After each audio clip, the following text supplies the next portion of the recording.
Go. Okay, so here we have our traffic light system, which consists of two Raspberry Pis as traffic lights.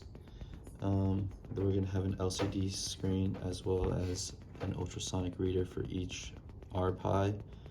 The LCD screen is going to be our visualization, where it's going to be either green, red, or yellow for the light.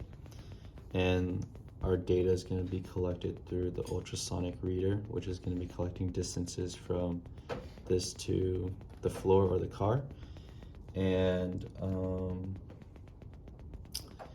this is all running on an MQTT server. That it's the one that's in the lab, and our data processing is going to be a low pass filter, which is achieved through a moving average that we calculate as we collect data on the client side, so on the Raspberry Pi.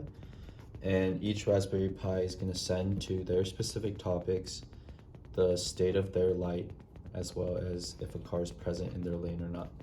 And so now we're just going to be running through some scenarios about our intersections. So here both lights are red, and if a car is present in a lane, it's going to let it go. And here it's green, so if we let another car go through the other lane, it's going to go yellow and eventually red, and this will turn green, allowing this car to go. And now say there's multiple cars in this lane, and we just have another car show up in the other lane, and this car is constantly moving in and out, in and out, in and out. We will see that eventually a timer will run through and make this car go yellow, or this lane go yellow, and allowing this car to go through. So we're not going to let any one lane dominate any other lane just because of traffic.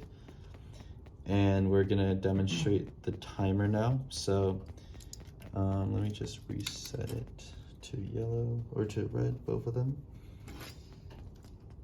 So a car is in this lane and it's present, and it lets it go green.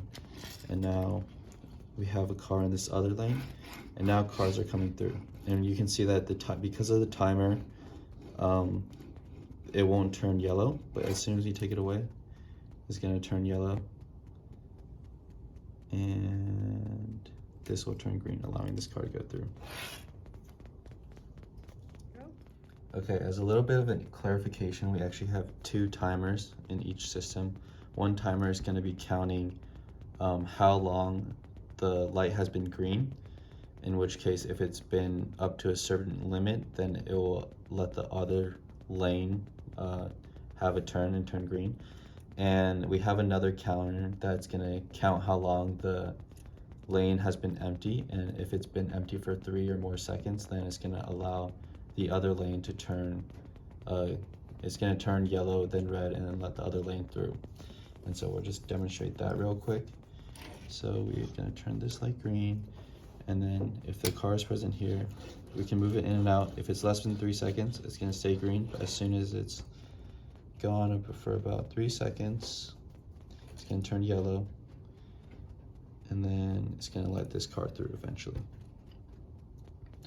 But now if we keep this car here for about 12 seconds and we move a car in here to be present, then we're going to see eventually that this lane right here is going to turn yellow and red and let the green car through. So right there, it's turning yellow, and it's going to let this car through now.